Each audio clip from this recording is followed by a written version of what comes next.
ನಮಸ್ತೆ everyone, welcome to Rekha ಕಡೋಸ್ channel. ಇವಾಗಿನ ಕಾಲದಲ್ಲಿ ಎಲ್ಲ ಪೇರೆಂಟ್ಸ್ಗೂ ಅವ್ರ ಮಕ್ಕಳಿಗೆ ಹೋಮ್ವರ್ಕ್ ಮಾಡಿಸೋದು ತುಂಬ ಕಷ್ಟ ಆಗ್ತಾ ಇದೆ ಅಲ್ವಾ. ಅದರಲ್ಲೂ ಮಕ್ಕಳು ಈವ್ನಿಂಗ್ ಸ್ಕೂಲ್ ಬಿಟ್ಟು ಬರತ್ಲೆ ಆಟಾಡೋಕ್ಕೆ ಹೋಗಿರ್ತಾರೆ, ಇಲ್ಲ ಅದು ಇದು ಅಂತ ಕರಿಕ್ಯುಲರ್ ಆ್ಯಕ್ಟಿವಿಟೀಸಿಗೆ ಅಂತ ಹೋಗಿರ್ತಾರೆ.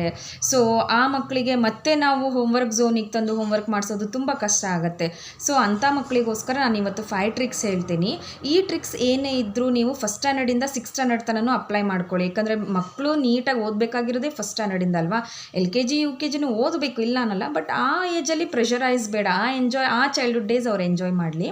ಸೊ ಫಸ್ಟ್ ಸ್ಟ್ಯಾಂಡರ್ಡಿಂದ 6th ಸ್ಟ್ಯಾಂಡರ್ಡ್ ತನಕ ಸ್ವಲ್ಪ ನೀವು ಅಪ್ಲೈ ಮಾಡ್ಕೋತಾ ಹೋದರೆ ನೆಕ್ಸ್ಟು ಹೈಯರ್ ಲೆವೆಲ್ ಸ್ಟಡೀಸ್ಗೆ ನಿಮಗೆ ಪೇರೆಂಟ್ಸ್ಗೆ ಏನಂದರೆ ಬರ್ಡನ್ ಅನಿಸಲ್ಲ. ಮಕ್ಕಳು ತಮ್ಮದು ವರ್ಕ್ ತಾವು ನೀಟಾಗಿ ಮಾಡ್ಕೋತಾ ಹೋಗಿಬಿಡ್ತಾರೆ. ಸೊ ಒಂದು ಟೈಮ್ ಸೆಟ್ ಆಗಿಬಿಡುತ್ತೆ ಮಕ್ಕಳಿಗೆ ಅಲ್ವಾ. ಸೊ ಇವಾಗ ನನ್ನ ಚಾನಲ್ನ ಇನ್ನೂ ಯಾರಾದರೂ ಸಬ್ಸ್ಕ್ರೈಬ್ ಆಗಿಲ್ಲ ಅಂದರೆ ಸಬ್ಸ್ಕ್ರೈಬ್ ಆಗಿ, ಲೈಕ್ ಮಾಡಿ, ಶೇರ್ ಮಾಡಿ ವಿಡಿಯೋ ಇಷ್ಟ ಆದರೆ. ಆಮೇಲೆ ಈ ಟ್ರಿಕ್ಸು 5 ಟ್ರಿಕ್ಸು ನೀವು ತಿಳ್ಕೊಬೇಕಂದ್ರೆ ವಿಡಿಯೋನ ಸ್ಕಿಪ್ ಮಾಡದೆ ನೋಡಿರಿ. ಸೊ ದಟ್ ನನ್ನ ಟಿಪ್ಸ್ ಏನಂತ ನಿಮಗೆ ಗೊತ್ತಾಗ್ಬಿಡತ್ತೆ. ಓಕೆ, ಇವಾಗ ಸ್ಟಾರ್ಟ್ ಮಾಡೋಣವಾ. ಸೊ 5 ಟ್ರಿಕ್ಸಲ್ಲಿ ಫಸ್ಟ್ ಟ್ರಿಕ್ ಏನಂದರೆ ಮೀಟ್ ದ ಬೇಸಿಕ್ ನೀಡ್ಸ್ ಅಂದರೆ ಯಾವ ಥರ. ಇವಾಗ ಮಕ್ಕಳು ಸ್ಕೂಲ್ ಬಿಟ್ಟು ಬರ್ತಾರೆ, ಬಂದ ಮೇಲೆ ಅವರು ಊಟ ಮಾಡಿ ಫ್ರೆಶ್ ಅಪ್ ಆಗಿ ಆಟಾಡೋಕ್ಕೆ ಹೋಗಿಬಿಡ್ತಾರೆ. ಆಟಾಡೋಕ್ಕೆ ಹೋಗಿ ಬಂದಮೇಲೂ ಅವರು ಅದೇ ಹ್ಯಾಂಗ್ ಓವರಲ್ಲಿರ್ತಾರೆ, ಹೌದಾ. ಅದೇ ಹ್ಯಾಂಗ್ ಓವರಲ್ಲಿದ್ದಾಗ ಬಂದು ಇನ್ನೂ ಫ್ರೆಶ್ ಅಪ್ ಆದ ತಕ್ಷಣ ನೀವು ಓದೋಕ್ಕೆ ಕೂತ್ಕೊಂಬಿಡಿ ಅಂತಂದು ಹೇಳ್ತಾರೆ. ಸೊ ಆ ತಪ್ಪು ಮಾಡಬೇಡಿ. ಒಂದು 10 ರಿಂದ 15 ನಿಮಿಷ ಅವ್ರಿಗೆ ಮತ್ತೆ ಬ್ರೇಕ್ ಕೊಡಿ. 10 ರಿಂದ 15 ನಿಮಿಷ ಕೊಟ್ಟರೆ ಅವ್ರೇನು ಆಟಾಡಿರ್ತಾರಲ್ಲ ಅದು ಟಯರ್ಡ್ನೆಸ್ ಎಲ್ಲ ಹೋಗುತ್ತೆ. ಸ್ವಲ್ಪ ರಿಲ್ಯಾಕ್ಸ್ ಮೋಡಿಗೆ ಬರ್ತಾರೆ. ಅವರಿಗೆ coffee, tea, snacks, cold drinks ಈ ಥರದ್ದೆಲ್ಲ ನೀವು ಸ್ವಲ್ಪ ಕೊಟ್ಟರೆ, ಜ್ಯೂಸು ಈ ಥರದ್ದೆಲ್ಲ ಕೊಟ್ಟರೆ ಏನಂದರೆ ಅವ್ರಿಗೆ 10-15 ಮಿನಿಟ್ಸ್ ಅಲ್ಲೇ ರಿಲ್ಯಾಕ್ಸ್ ಆಗಿ ಆನಂತರ ನೀವು ಹೋಮ್ವರ್ಕ್ ಮಾಡೋಕ್ಕೆ ಕೂರಿಸಿದ್ರೆ ಅವ್ರು ಮೆಂಟಲಿ ಫಿಸಿಕಲಿ ಎರಡೂ ಅವ್ರು ಚಾರ್ಜಪ್ ಆಗಿ ಏನಂದರೆ ಅವ್ರು ನೀಟಾಗಿ ಹೋಮ್ವರ್ಕ್ ಮಾಡೋಕ್ಕೆ ಕೂರ್ತಾರೆ. ಸೆಕೆಂಡ್ ಒನ್, ಎಸ್ಟ್ಯಾಬ್ಲಿಷ್ ಅ ರೊಟೀನ್. ಎಸ್ಟ್ಯಾಬ್ಲಿಷ್ ಅ ರೊಟೀನ್ ಅಂದರೆ ಇವಾಗ ನೀವು ಒಂದು ದಿನ ಇದನ್ನು ನಾನು ಹೇಳೋ ಟ್ರಿಕ್ಸ್ನ ಅಪ್ಲೈ ಮಾಡಿ ಹಾಗೆ ಬಿಟ್ಬಿಡೋದಲ್ಲ. ಇದೇನಂದರೆ ನಿಮ್ಮದು ವರ್ಷಾನ್ಗಟ್ಲೆ ಅವ್ರು ಎಲ್ಲಿ ತನೂ ಸ್ಟಡೀಸ್ ಮಾಡ್ತಾರೆ, ಅಲ್ಲಿ ತನೂ ಇದನ್ನು ನೀವು ಅಪ್ಲೈ ಮಾಡ್ತಾ ಹೋದರೆ ಏನಂದರೆ ನಿಮಗೆ ರಿಸಲ್ಟು ತುಂಬ ವರ್ತ್ಫುಲ್ ಅನಿಸುತ್ತೆ, ಯೂಸ್ಫುಲ್ ಆಗುತ್ತೆ, ಹೌದಾ. ಇವಾಗ ಹೆಂಗೆ ಅಂದರೆ ರೊಟೀನು ಇವತ್ತು ಓದಿದ್ನಪ್ಪ, ಇವತ್ತು ಮಾಡಿದ್ನಪ್ಪ, ಮತ್ತು ನಾಳೆಯಿಂದ ಮಾಡೋದೇ ಇಲ್ಲ, ಅವನು ನಿನ್ನೆ ಮಾಡ್ದೆ ಇವತ್ತು ಮಾಡಲೇ ಇಲ್ಲ ಅನ್ನೋದು ಬೇಡ. ಸ್ವಲ್ಪ ಪೇರೆಂಟ್ಸ್ ಸ್ಟ್ರಿಕ್ಟ್ ಆಗಿದ್ದು 6 o'clock ಬಂದು ನೀವು ಓದ್ಕೊತ ಕೂತ್ಕೋಬೇಕು, 7 o'clock ಬಂದು ಓದ್ಕೊತ ಕೂತ್ಕೋಬೇಕು, ಬರತ್ಲೆ ಸ್ವಲ್ಪ ಏನಾದರೂ ಸ್ನ್ಯಾಕ್ಸ್ ಅದು ತಿಂದ್ಬಿಟ್ಟು ಕೂತ್ಕೊಳ್ಳೇಬೇಕು, ಮತ್ತೆ ಆಟಾಡೋಕ್ಕೆ ಹೋಗೋದಲ್ಲ ಅಂತ ನೀವು ಈ ಥರ ಏನಾದರೂ ಸ್ಟ್ರಿಕ್ಟ್ ಮಾಡಿದರೆ ಇದು ರುಟೀನ್ ಹಾಗೆ ನೀವು ದಿನಾನು ಪಾಲಿಸ್ತಾ ಹೋದರೆ ಏನಂದರೆ ನಿಮಗೆ ವರ್ತ್ಫುಲ್ ಅನಿಸುತ್ತೆ. ಮಕ್ಕಳಿಗೂ ಇದು ಅಡ್ಜಸ್ಟ್ ಆಗಿಬಿಡುತ್ತೆ, ಪರ್ಫೆಕ್ಟ್ ಆಗಿಬಿಡ್ತಾರೆ, ಈ ರೊಟೀನಿಗೆ ಅಡ್ಜಸ್ಟ್ ಆಗಿಬಿಡ್ತಾರೆ.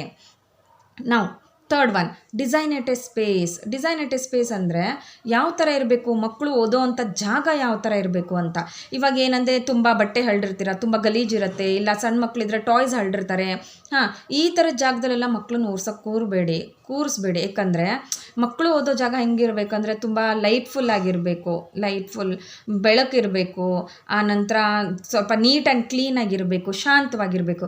ಈ ಥರ ಹಿಂಗಿತ್ತಂದರೆ ಮಕ್ಕಳು ಏನು ಓದಿರ್ತಾರೆ ಅವ್ರಿಗೆ ಅರ್ಥ ಆಗುತ್ತೆ, ಏನು ಓದ್ತಾ ಇದ್ದೇವೆ ಅಂತಂದು ಗೊತ್ತಾಗುತ್ತೆ. ಶಾಂತವಾಗಿತ್ತಂದರೆ ಅವ್ರಿಗೆ ಬೇಗ ಗ್ರಾಸ್ಪಿಂಗು ಆಗುತ್ತೆ. ಸೊ ನೀವು ಈ ಥರದ್ದೆಲ್ಲ ಎನ್ವಿರಾನ್ಮೆಂಟ್ ಕ್ರಿಯೇಟ್ ಮಾಡಿದರೆ ನಿಮಗೂ ಯೂಸ್ಫುಲ್ಲು, ಮಕ್ಕಳಿಗೂ ಯೂಸ್ಫುಲ್ಲು. ಆಮೇಲೆ ನೀವೇನೇ ಹೇಳ್ಕೊಟ್ರು ಬೇಗ ಅರ್ಥ ಆಗಿಬಿಡುತ್ತೆ ಅವರಿಗೆ. 4th point, limit or avoid distractions ಅಂದರೆ ಯಾವ ಥರ. ಇವಾಗ ನಿಮ್ಮ ಮನೇಲಿ ಚಿಕ್ಕ ಮಕ್ಕಳಿದ್ರೆ ಅವ್ರನ್ನೂ ಈ ಮಗು ಹೋಮ್ವರ್ಕ್ ಮಾಡ್ತಾಯಿದ್ರೆ ಇವ್ರ ಜೊತೆನೂ ಕರ್ಕೊಂಡು ಕೂತ್ಕೊಂಡ್ಬಿಡೋದು, ಫೋನ್ ಕಾಲ್ಸ್ ಬಂದರೆ ಮಾತಾಡೋದು, ಇಲ್ಲ ಯಾರೋ ಗೆಸ್ಟ್ ಬಂದರೆ ಗೆಸ್ಟ್ ಜೊತೆನೇ ಮಾತಾಡ್ಕೋತಾ ಇವ್ರು ಓದೋ ಜಾಗದಲ್ಲಿ ಗೆಸ್ಟನ್ನು ಕರ್ಕೊಂಡು ಕೂತ್ಕೊಂಡ್ಬಿಡೋದು. ಆನಂತರ ಈ ಥರದ್ದೆಲ್ಲ ಡಿಸ್ಟ್ರಾಕ್ಷನ್ಸ್ ಇದ್ದರೆ ಅವ್ರಿಗೆ ಓದೋ ಕಡೆ ಕಾನ್ಸಂಟ್ರೇಟೇ ಬರಲ್ಲ. ಏನಾಗುತ್ತೆ, ಪ್ರಾಬ್ಲಮ್ ಆಗುತ್ತೆ. ಫೋನ್ ಕಾಲ್ಸ್ ಬಂದರೆ ಮಾತಾಡ್ತಾಯಿದ್ರೆ ನಿಮ್ಮ ಕಡೆ ಲಕ್ಷ್ಯ ಇರುತ್ತೆ. ಏನಾದರೂ ಈ ಥರ ಡಿಸ್ಟ್ರಾಕ್ಷನ್ಸ್ ಆದರೆ ಮಕ್ಕಳಿಗೆ ಓದೋ ಕಡೆ ಲಕ್ಷ್ಯ ಇರಲ್ಲ, ಏನು ಹೋಮ್ವರ್ಕ್ ಮಾಡ್ತಾ ಇದ್ದೀನಿ ಅಂತಂದು ಗೊತ್ತಾಗಲ್ಲ. ಅವ್ರಿಗೇನಾಗುತ್ತೆ, ನೀವೇನು ಮಾತಾಡ್ತಾ ಇದ್ದೀರಾ, ಈಗ ಚಿಕ್ಕ ಮಕ್ಕಳು ಆಟಾಡ್ತಾಯಿದ್ರೆ ಏನು ಆಟ ಆಡ್ತಾ ಇದ್ದಾರೆ, ಆ ಟಾಯ್ ಜೊತೆ ಹೆಂಗೆ ಆಟ ಆಡ್ತಾಯಿದ್ದಾರೆ ಅಲ್ಲೇ ನೋಡ್ತಿರ್ತಾರೆ. ಬೇಗ ಅವ್ರು ಬರೆಯೋದೇ ಇಲ್ಲ. ಏನಂದರೆ ನೋಡ್ತಾ ಅಲ್ಲೇ ಟೈಮ್ ವೇಸ್ಟ್ ಆಗಿಬಿಡುತ್ತೆ ಅಲ್ವಾ. ಸೊ ನೀವೇನಂದರೆ ಒಂದು 3 hours ಎಲ್ಲ ಈ ಡಿಸ್ಟ್ರಾಕ್ಷನ್ಸನ್ನು ಅವಾಯ್ಡ್ ಮಾಡಿದರೆ ನಿಮ್ಮ ಮಗು ಬೇಗ ಹೋಮ್ವರ್ಕ್ ಮಾಡುತ್ತೆ. ಏನು ಓದ್ತೀವಿ ಅನ್ನೋದು ಅವ್ರಿಗೆ ಅರ್ಥ ಆಗುತ್ತೆ, ಬರಿತಾ ಇದ್ದೀವಿ ಅನ್ನೋದು ಅರ್ಥ ಆಗುತ್ತೆ ಅಲ್ವಾ. Next 5th point, have a break schedule ಅಂದರೆ ಯಾವ ಥರ, ಈಗ 3 hours ಲಾಂಗ್ ಟೈಮ್ ಕುತ್ಕೊಂಡ್ರೆ ಕುತ್ಕೊಂಡ್ಬಿಡೋದು, ಇಲ್ಲ ಬಿಡೋದು, ಈ ಥರ ಮಾಡಬೇಡಿ. 3 hours ನೀವು ಓದ್ಕೊಳಕ್ಕೆ ಕುಂದಿರ್ತೀರ ಅಂದರೆ ಸಬ್ಜೆಕ್ಟ್ ವೈಸ್ ತೊಗೊಂಡ್ರೆ 2 ಸಬ್ಜೆಕ್ಟ್ ಆದಮೇಲೆ 1 ಬ್ರೇಕು, ಇಲ್ಲ 1 ಸಬ್ಜೆಕ್ಟ್ ಆದಮೇಲೆ 1 ಬ್ರೇಕು, ಈ ಥರ ನೀವು ಹೇಳಿದರೆ ಮಕ್ಕಳಿಗೆ ಏನಾಗುತ್ತೆ, ಅವರಿಗೆ ಸ್ವಲ್ಪ ಬ್ರೇಕ್ ಕೊಟ್ಟಂಗೂ ಆಗುತ್ತೆ, ಸ್ವಲ್ಪ ರೀಚಾರ್ಜ್ ಆಗ್ತಾರೆ, ರಿಫ್ರೆಶ್ ಆಗ್ತಾರೆ. ಬ್ರೇಕ್ ಅಂದರೆ ಯಾವ ಥರ, ಈಗ ವಾಶ್ರೂಮಿಗೆ ಹೋಗು ಅನ್ನೋದು, ಸ್ವಲ್ಪ ನೀರು ಇನ್ ಬಿಟ್ವೀನ್ ನೀರು ಕುಡಿ ಅಂತ ಹೇಳೋದು, ಇಲ್ಲ ಏನಾದರೂ ಕೆಲಸ ಇದ್ದರೆ ಎಲ್ಲಾದರೂ ಶಾಪಿಗೆ ಕಳಿಸ್ಬೇಕಂದ್ರೆ 5 ಮಿನಿಟ್ಸಿಗೆ ಹೋಗ್ಬಾ ಅಂತ ಹೇಳೋದು. ಈ ಥರ ನೀವು ಹೇಳಿದರೆ ಮಕ್ಕಳಿಗೂ ಬ್ರೇಕ್ ಆಗುತ್ತೆ, ನಿಮಗೂ ಬ್ರೇಕ್ ಸಿಗುತ್ತೆ. ಈಗ ಲಾಂಗ್ ಅವರ್ಸ್ ಹಿಂಗೆ ಓದಿಸ್ತಾ ಕೂತ್ರೆ ಏನಾಗ್ಬಿಡುತ್ತೆ, ಮಕ್ಕಳು ಫಿಸಿಕಲಿ ಇರ್ತಾರೆ ಹೊರತಾಗಿ ಮೆಂಟಲಿ ಇರಲ್ಲ. ಆಮೇಲೆ ನೀವು ಅವ್ರಿಗೆ ಈಗ ಏನು ಬರಿತಾ ಇದೆಯಾ ಅಂತ ಕೇಳಿದರೂ ಅವರಿಗೆ ಹೇಳೋಕ್ಕೆ ಬರಲ್ಲ, ಆ ಥರ ಪ್ರಾಬ್ಲಮ್ ಆಗುತ್ತೆ ಅಲ್ವಾ. ಅದಕ್ಕೆ ನೀವೇನಂದರೆ ಈ ಬ್ರೇಕ್ ಸ್ಕೆಡ್ಯೂಲ್ ಅಂತ ಆಪ್ಷನ್ ಮಾಡ್ಕೊಂಡ್ರೆ ನಿಮಗೆ ಅದು ಯೂಸ್ಫುಲ್ಲು. ಒಂದು ಸಬ್ಜೆಕ್ಟ್ ವೈಸ್ ಆದರೂ ನೀವು ಬ್ರೇಕ್ ಕೊಡಿ, ಇಲ್ಲ ಅಂತಂದರೆ ಅವರ್ಸ್ ನೀವು ಎಷ್ಟು ಅವರ್ಸ್ 2 hours ಇಟ್ಕೊಂಡ್ರೆ ಹಾಫ್ ಆನ್ ಅವರಿಗೆ 1 ಬ್ರೇಕ್ ಕೊಡಿ, ಇಲ್ಲಾಂದರೆ 1 hourಗೆ 1 ಬ್ರೇಕ್ ಕೊಡಿ. ಸೊ ದಟ್ ಈ ಥರ 1 hourಗೆ 1 ನೀವು ಬ್ರೇಕ್ ಕೊಡ್ತಾ ಹೋದರೆ ಮಕ್ಕಳು ರೀಚಾರ್ಜು ಆಗ್ತಾರೆ, ರಿಫ್ರೆಶು ಆಗ್ತಾರೆ, ಹೋಮ್ವರ್ಕು ನೀಟಾಗಿ ಮಾಡ್ತಾರೆ. ಸೊ ಈ ಥರ ನೀವು 5 ಟ್ರಿಕ್ಸ್ನ ರೆಗ್ಯುಲರಾಗಿ ನೀವು ಡೈಲಿ ಅಪ್ಲೈ ಮಾಡ್ತಾ ಹೋದರೆ ಅಂದರೆ ಇದು ರುಟೀನೂ ಆಗುತ್ತೆ, ಒಂದು ಪರ್ಫೆಕ್ಟಾಗಿ ವರ್ಕು ಆಗುತ್ತೆ, ಎಲ್ಲನೂ ಆಗುತ್ತೆ, ನಿಮ್ಗೊಂದು ಹೆಡೇಕ್ ಇರಲ್ಲ ಅಲ್ವಾ.